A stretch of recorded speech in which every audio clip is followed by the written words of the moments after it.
Hello everyone, this is Mohit Sargani and today I am here with a beautiful chapter that is the rotational motion. Basically बच्चों आज का जो video है उसके अंदर हम रोटेशनल मोशन जो कि हमारे नीट जेडबलई और इवन अगर हम सीएटी की बात करें तो उसके पॉइंट ऑफ व्यू से काफी इंपॉर्टेंट चैप्टर है।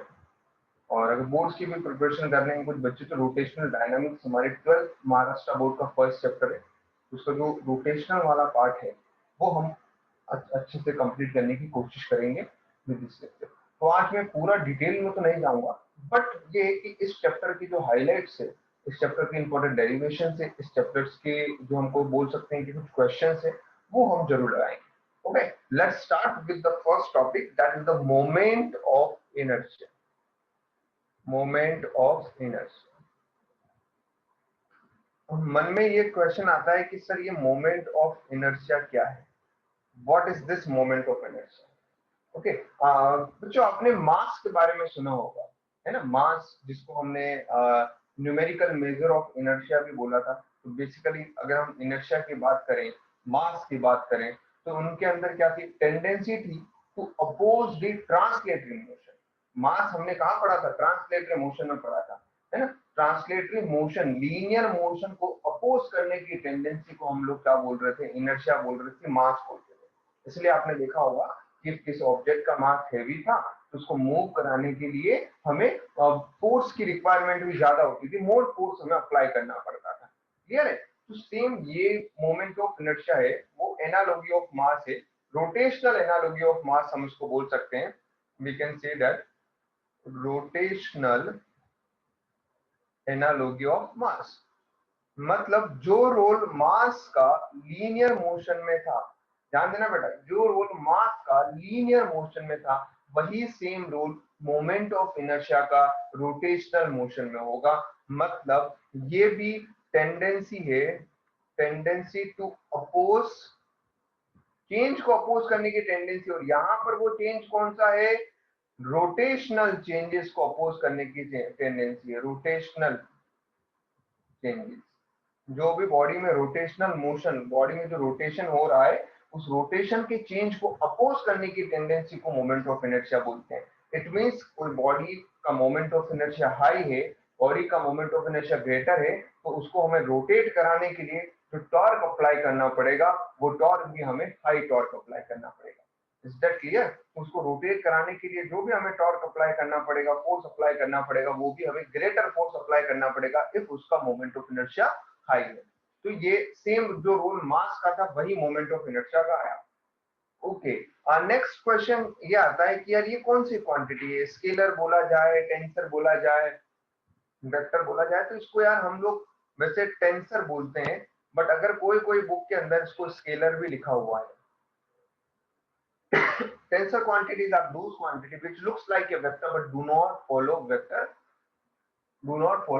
properties। वेक्टर प्रॉपर्टीज को फॉलो नहीं करती है, इसलिए हम उसको स्केलर भी बोल सकते हैं।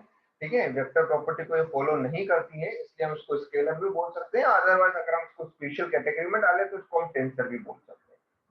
अब इसको डिनोट किससे किया जाता है, इट इज डिनोटेड बाय आई।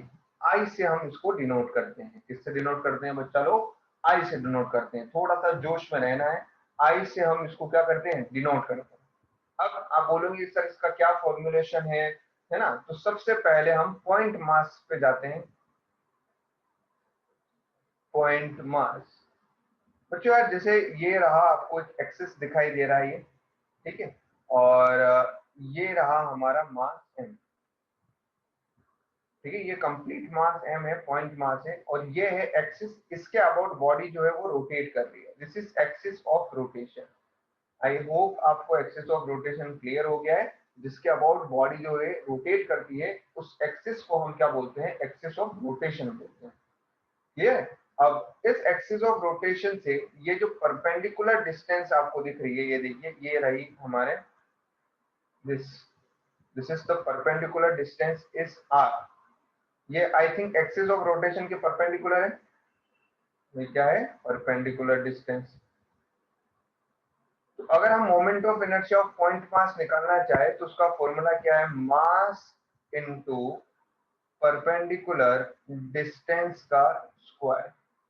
क्या होगा मोमेंट ऑफ इनर्शिया का formula for a point mass, mass into perpendicular distance का square, here we can write mr²। अब बच्चों इसकी यूनिट क्या होगी बच्चों, इसकी मोमेंट ऑफ इनर्शिया की मुझे साफ दिखाई दे रहा है, यूनिट में लिख सकता हूँ केजी मीटर स्क्वायर, और अगर सीजीएच में लिखे तो gram centimetre square. I think unit हमारा क्लियर हो चुका है। पॉइंट मास के लिए मोमेंट ऑफ इनर्शिया निकालना बिल्कुल ही सिंपल है, मास इनटू परपेंडिकुलर डिस्टेंस का स्क्वायर। वो परपेंडिकुलर डिस्टेंस किसके होती है, एक्सिस के परपेंडिकुलर होती है, तो वो हमने ले लिया। ठीक, ये तो क्लियर हुआ है, स्क्रीनशॉट ले लीजिए आप अगर लेना है तो। अब अगर हम बात करेंगे नेक्स्ट, जो कि है एन नंबर ऑफ पार्टिकल। देखो यहाँ पर सिस्टम में सिर्फ एक ही पार्टिकल था, एक ही पॉइंट मास था। इफ सिस्टम के पास मोर देन वन पार्टिकल्स हो और उसका हमें मोमेंट ऑफ इनर्शिया निकालना है, तो किस तरह से निकालेंगे देखते हैं। MOI for an particle. अब इस केस में क्या करना है, ये अगेन आप एक्सिस ड्रॉ कीजिए, ये रहा आपका एक्सिस ऑफ रोटेशन, और ये रहे आपके पार्टिकल्स। ये जैसे कि ये पार्टिकल 1 m1 हुआ, दिस पार्टिकल 2 m2 हुआ, दिस पार्टिकल 3 m3 हुआ, दिस पार्टिकल n mn। और एक्सिस ऑफ रोटेशन से इनके आप डिस्टेंस भी दिखाइए बिल्कुल। ये हो जाएगा यहाँ से, ये हमारे r1 और ये हमारे r2,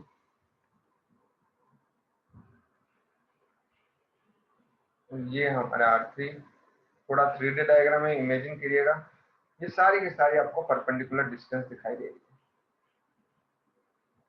है। This is r1, r2, r3 और n पार्टिकल है तो अप टू rn ये होगा।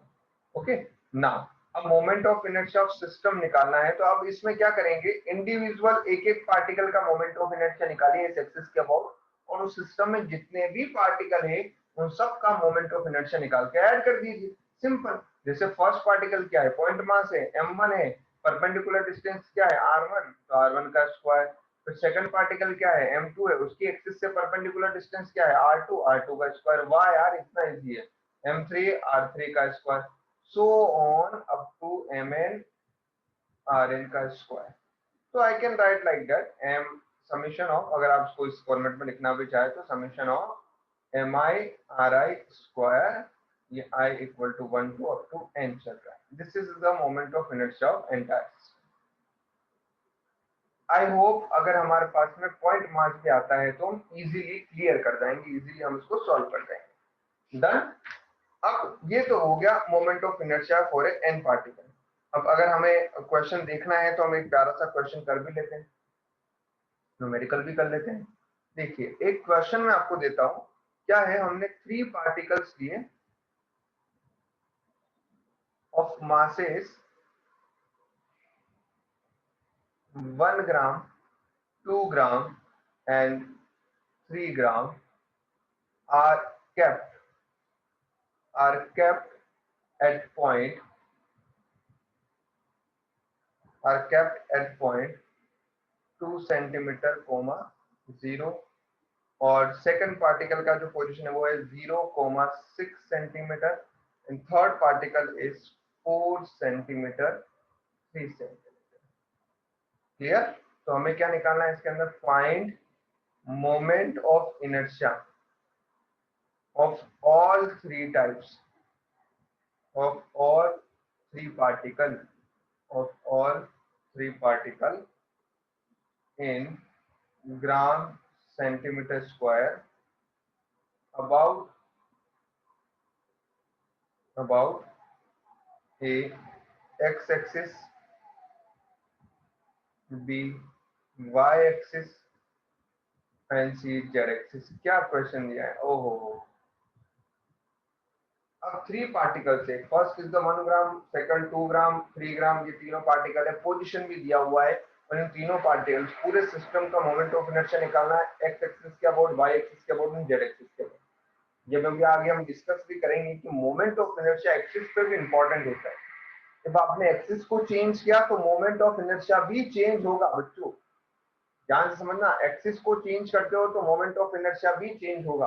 ये काफी इंपॉर्टेंट सा नोट यहाँ पर आया है। यहाँ पे देखो 3 एक्सिस के अबाउट पूछा है। मैं यहाँ पे आपको यहीं पर एक बॉक्स बना के लिखवा देता हूँ। ये नोट आप ध्यान रखेंगे। क्या है नोट?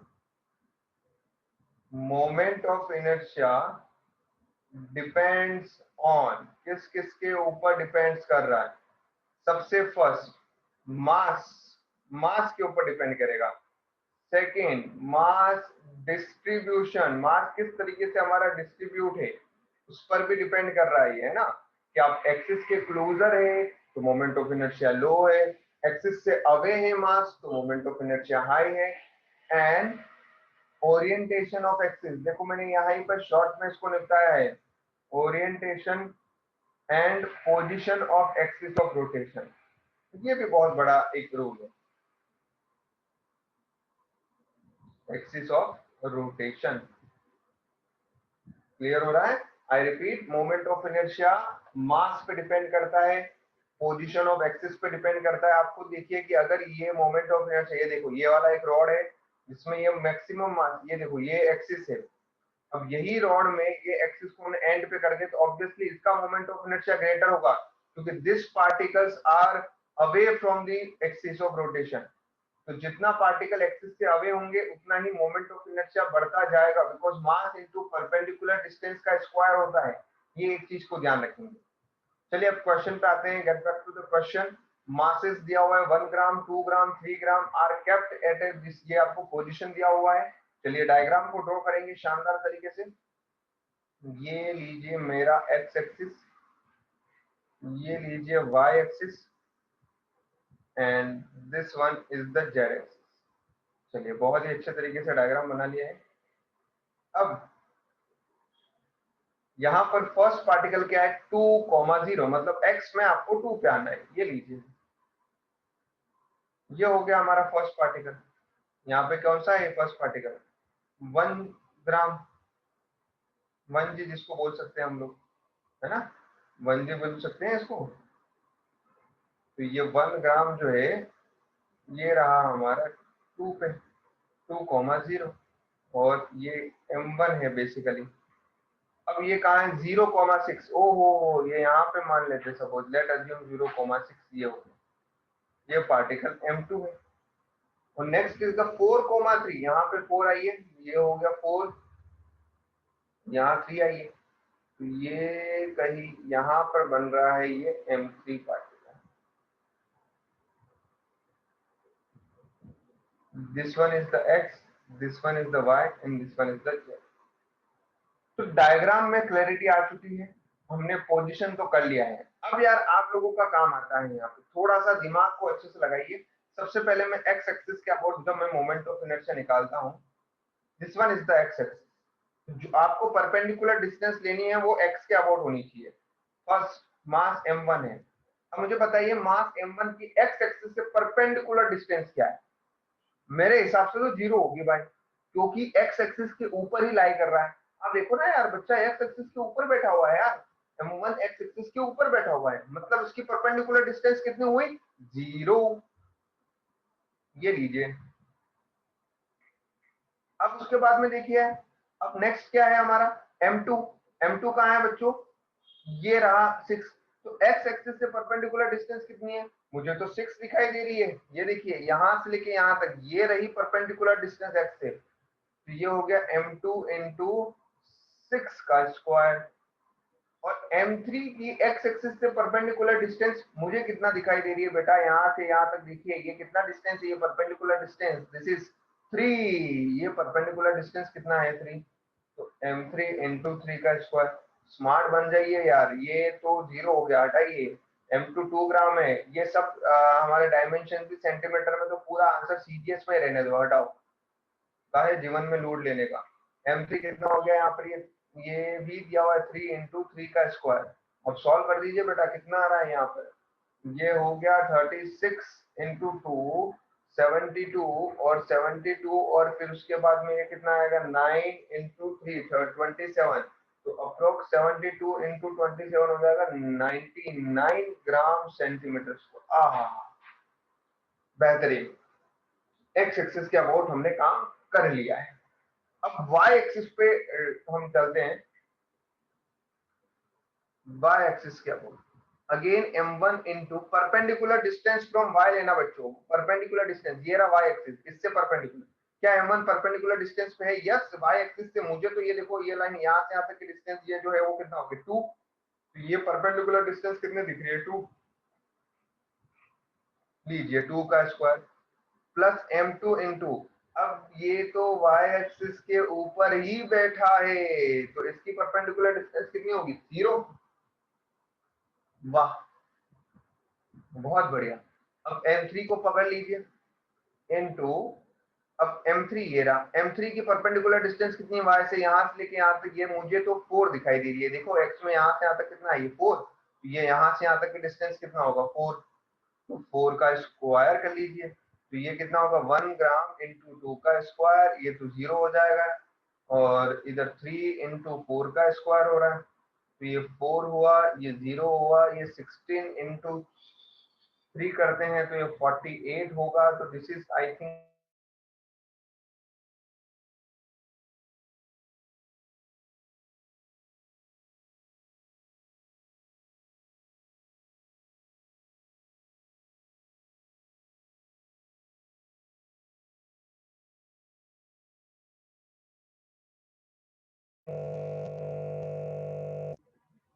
वैसे तो हम यहाँ पे आगे पढ़ेंगे बच्चों, I Z equal to I X plus I Y, perpendicular axis theorem, but अभी हमने पढ़ा नहीं है तो हम उससे नहीं करेंगे, वो और इजी है, ठीक है। बट अभी हम फिर भी हम लोगों को ये तो आता ही है, मास इनटू परपेंडिकुलर डिस्टेंस का स्क्वायर, स्मार्ट बनते जाएंगे। ये रहा जेड एक्सिस, जेड एक्सिस को थोड़ा 3D इमेजिन करना। जेड एक्सिस से 4 की भी परपेंडिकुलर डिस्टेंस मुझे तो 2 दिखाई दे रही, सॉरी m1 की परपेंडिकुलर डिस्टेंस मुझे 2 दिखाई दे रही है, m2 की जेड एक्सिस से परपेंडिकुलर 6 दिखाई दे रही है, m3 की परपेंडिकुलर डिस्टेंस मेरे हिसाब से बच्चा लोग ये नहीं होगी क्या, ये होगी परपेंडिकुलर डिस्टेंस, तो आई थिंक ये 4 है, ये 3 है, तो पाइथागोरस थ्योरम से 4 का स्क्वायर प्लस 3 का स्क्वायर 5 का स्क्वायर अंडर रूट कर दीजिए, कितना आ जाएगा यहाँ पर 5,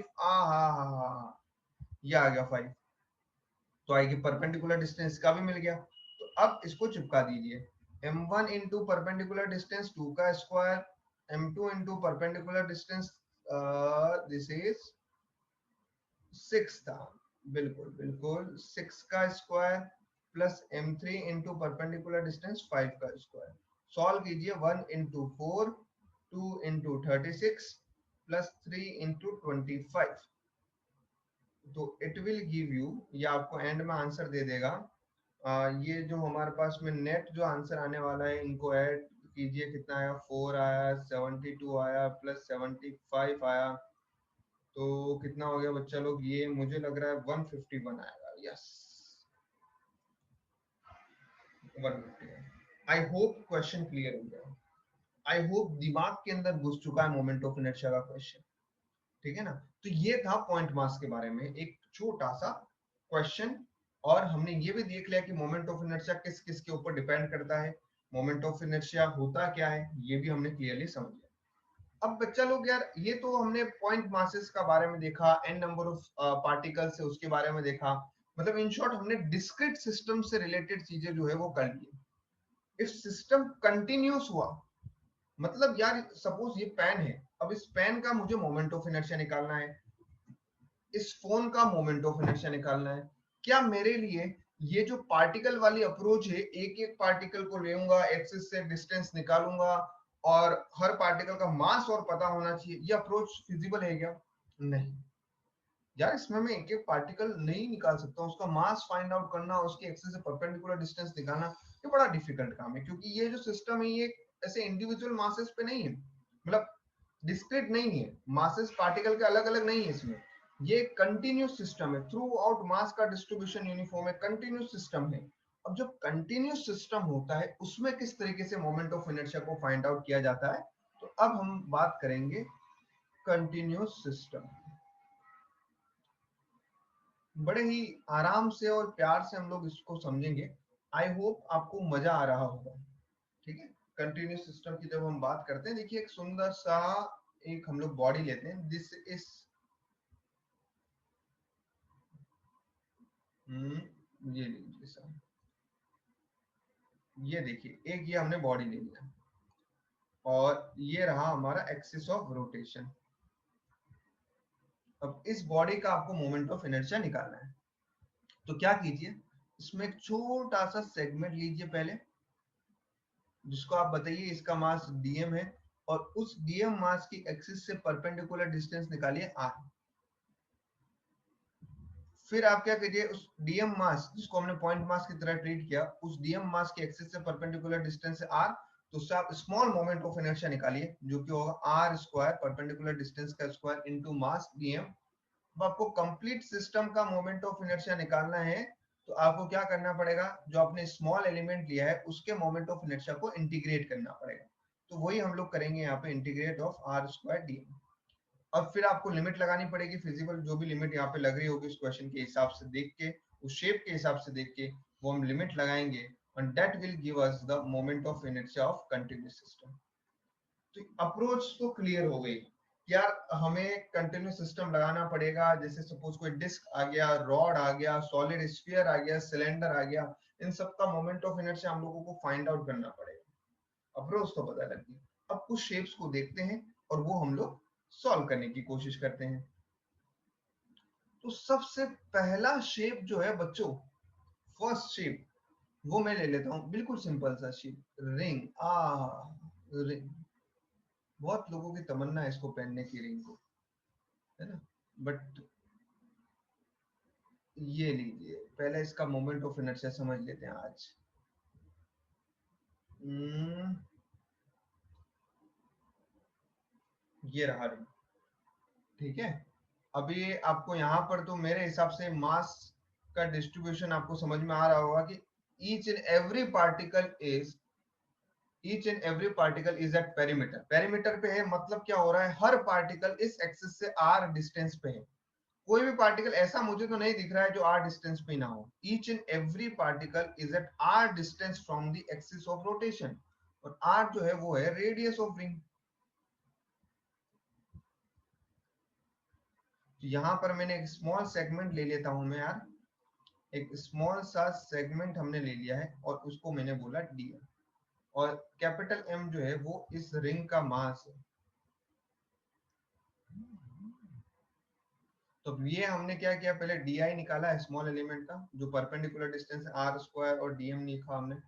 फिर हमें कंप्लीट सिस्टम का मोमेंट ऑफ इनर्शिया निकालना है, कंप्लीट शेप का मोमेंट ऑफ इनर्शिया निकालना है, तो r स्क्वायर dm लिया। और ये एक्सिस कहाँ से पास हो रहा है बच्चा लोग, एक्सिस पास हो रहा है सेंटर ऑफ मास से। ये जो एक्सिस है वो कहाँ से पास हो रहा है, सेंटर ऑफ मास से। Axis pass through centre of mass, cm।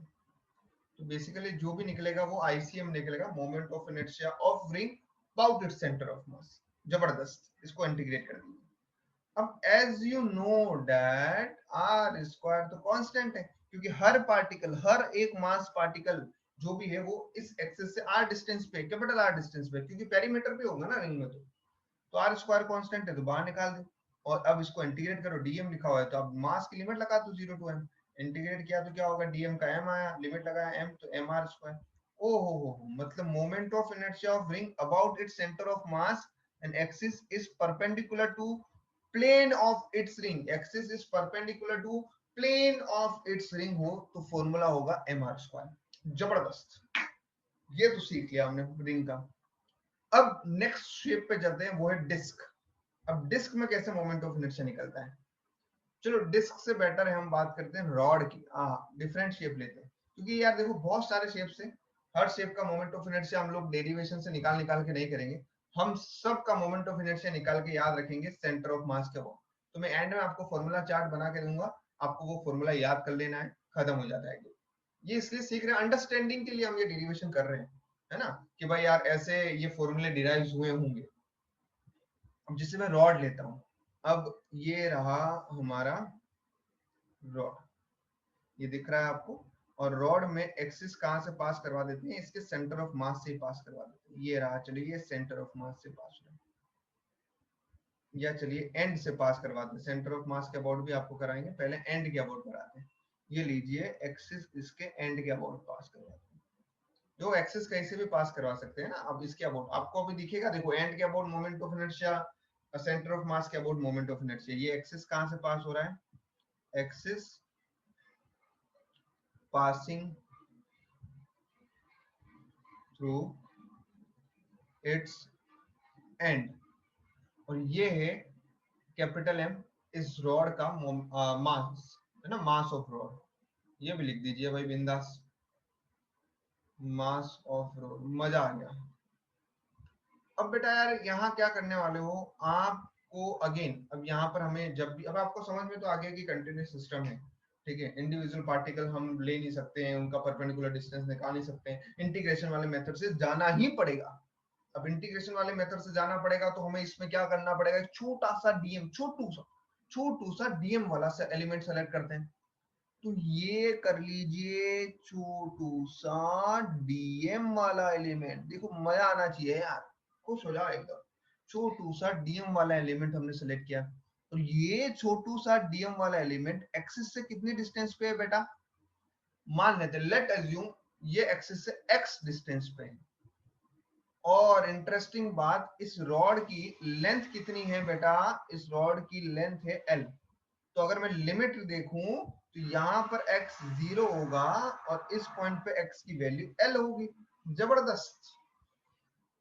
चलिए अब मोमेंट ऑफ इनर्शिया निकालते हैं। अभी अभी आपको एक बहुत ही प्यारा आदमी ने बताया है कि मोमेंट ऑफ इनर्शिया का फॉर्मूला क्या होगा। ये रहा एक्सिस, ये रहा, ये हमारा इंटीग्रेशन करना है एक्स स्क्वायर इंटू डीएम।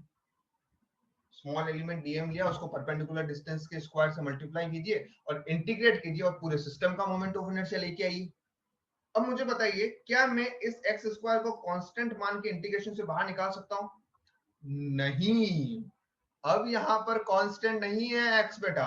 जैसे देखिए ये पार्टिकल एक्सिस के बिल्कुल क्लोजर है तो वो उसका एक्स 0 है, यहाँ पार्टिकल एक्स से एल डिस्टेंस पे है, यहाँ पार्टिकल एक्स से l/2 डिस्टेंस पे। इट मींस यहाँ पर एवरी पार्टिकल जो है इसके अंदर वो डिफरेंट डिफरेंट डिस्टेंस पे है।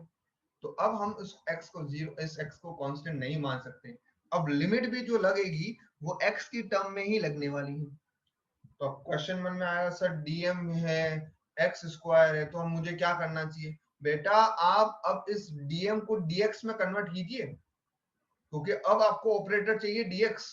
तो अब क्या करोगे, जैसे आपको पता है कि ये थिकनेस भी जो है वो डीएक्स थिकनेस है, तो यूनिटरी मेथड लगाते हैं। एल लेंथ का मास, ये अगर रॉड है जिसकी लेंथ एल है, उसका मास क्या है, कैपिटल एम है, तो 1 यूनिट लेंथ का मास जो है वो कैपिटल एम बाय एल होगा। अब ये जो dx लेंथ का एलिमेंट लिया है हमने, उसका मास जो है वो dm होगा डेफिनेटली, जो किसके इक्वल होगा बेटा, 1 यूनिट। ये देखो 1 यूनिट का मास क्या है, m बाय एल, तो dx लेंथ का मास क्या होगा, 1 यूनिट का मास इंटू dx कर दिया, m by L into dx। I hope ये यूनिटरी मेथड सबको क्लियर है हुआ है।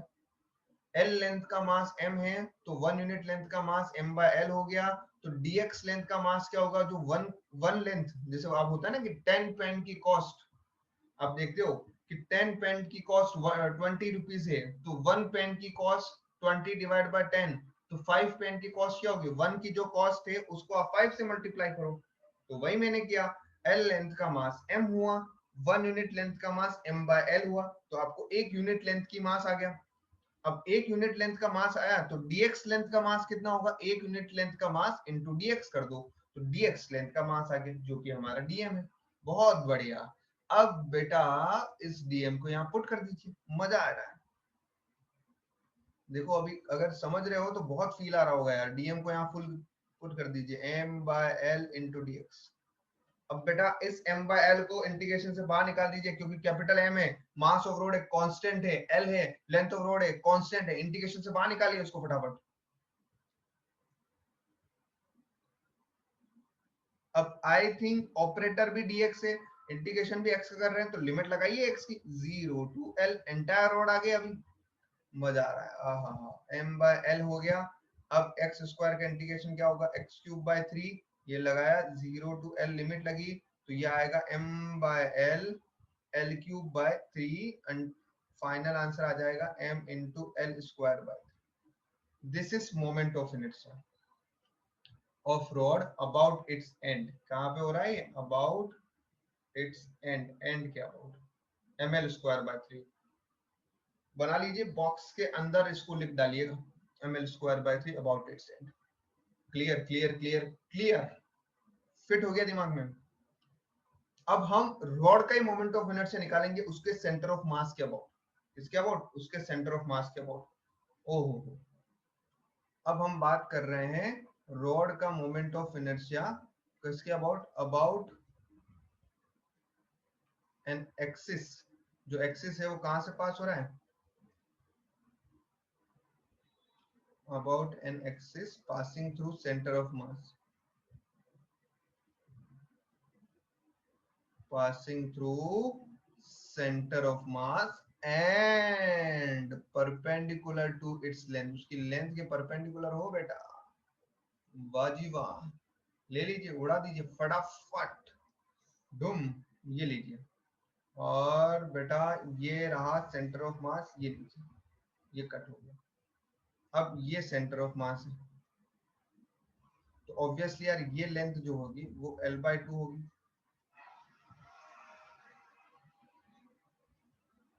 ठीक है, अब यार अगर सेंटर ऑफ मास एक्सिस ये, तो ये 0 सेट होगा, तो लिमिट कैसे सेट होगी, ये -L/2 होगा, ये +L/2 होगा। इसमें आई थिंक किसी को कोई डाउट नहीं होना चाहिए, लिमिट कैसे सेट होगी, एक्सिस के वन एंड से दूसरे एंड पे ये 0 है, तो लेफ्ट साइड में माइनस आ जाएगा, -L/2, इधर की तरफ +L/2 हो गया, परफेक्ट है। वही सब कुछ करना है, ये इसमें से डीएम एलिमेंट लेना है, उसकी आपको x यहाँ से परपेंडिकुलर डिस्टेंस x होनी चाहिए, सब कुछ वही है, सिर्फ लिमिट चेंज हो जाती है।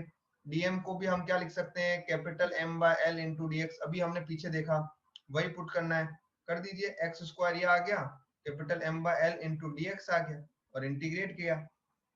अब M/L को बाहर निकाल दीजिए, ये x² dx कीजिए, लिमिट इसकी क्या हो रही है देखो, क्योंकि एक्सिस चेंज हुआ इसलिए लिमिट चेंज हो गई है। देखो अब जो यहाँ पर पहले यहाँ से एक्सिस यहाँ पे था, तो ये वाले पार्टिकल की लिमिट 0 थी, अब ये एक्सिस यहाँ पे है सेंटर में, तो सेंटर पे हमारा 0 शिफ्ट होगा, तो एंड की लिमिट क्या होगी, एक side -L/2, second side +L/2, तो लिमिट -L/2 से +L/2। अब इसको सॉल्व कर दीजिए, देखो क्या आ रहा है, M/L आ गया, ये आ रहा होगा आपका x³/3 -L/2 से +L/2। इसको और पुट कर दीजिए, देखो अभी क्या आएगा आंसर फाइनल, मेरे हिसाब से तो ये आ रहा है, दिस इज L³/4, 3 को मैंने बाहर ले लिया है ना, तो x³ ये कितना हो रहा होगा, देखिए हमारा 2 का क्यूब कितना हो गया, 8, ठीक है ना, और ये वापस से क्या नेगेटिव, और नेगेटिव ही आ रहा है L³/8, तो इन शॉर्ट ये आ रहा है ml²/12, कितना आ रहा है ml²/12। अब आप मुझे बताइए एंड के अबाउट ग्रेटर था या सेंटर ऑफ मास के अबाउट ग्रेटर था, एंड के अबाउट ग्रेटर है, क्योंकि एक्सिस से मैक्सिमम पार्टिकल की डिस्टेंस अवे थी। और एक और जाते जाते एक लाइन, गोल्डन लाइन बोल के जाऊं क्या, किसी भी बॉडी का मोमेंट ऑफ इनर्शिया जो है वो मिनिमम होता है उसके सेंटर ऑफ मास के अबाउट। अगर कभी भी आपको पूछे आई मिनिमम क्या है, किसी भी कोई भी शेप हो जाए, उसका मोमेंट ऑफ इनर्शिया मिनिमम होगा उसके सेंटर ऑफ मास के अबाउट, हमेशा। This is the my golden statement. और इस तरीके से हमने मोमेंट ऑफ इनर्शिया के बारे में देखा है। नेक्स्ट वीडियो के अंदर मैं थियरम्स बताऊंगा आपको, parallel axis theorem, perpendicular axis theorem, जिससे हम और शेप्स में एक्सिस को अगर हम ओरिएंटेशन चेंज करें, एक्सिस की पोजीशन चेंज करें, तो भी हम moment of inertia find out करेंगे। डिफरेंट शेप्स के मोमेंट ऑफ इनर्शिया भी देने वाला हूं। तो आई होप आपको ये लेक्चर अच्छा लगा होगा। प्लीज बच्चों लाइक करो वीडियो को, जितना हो शेयर करो, ताकि हम लोगों का भी मोटिवेशन मिले और नेक्स्ट वीडियो भी हम जल्दी से जल्दी लेके आए। Okay, thank you, bye bye, जय हिंद।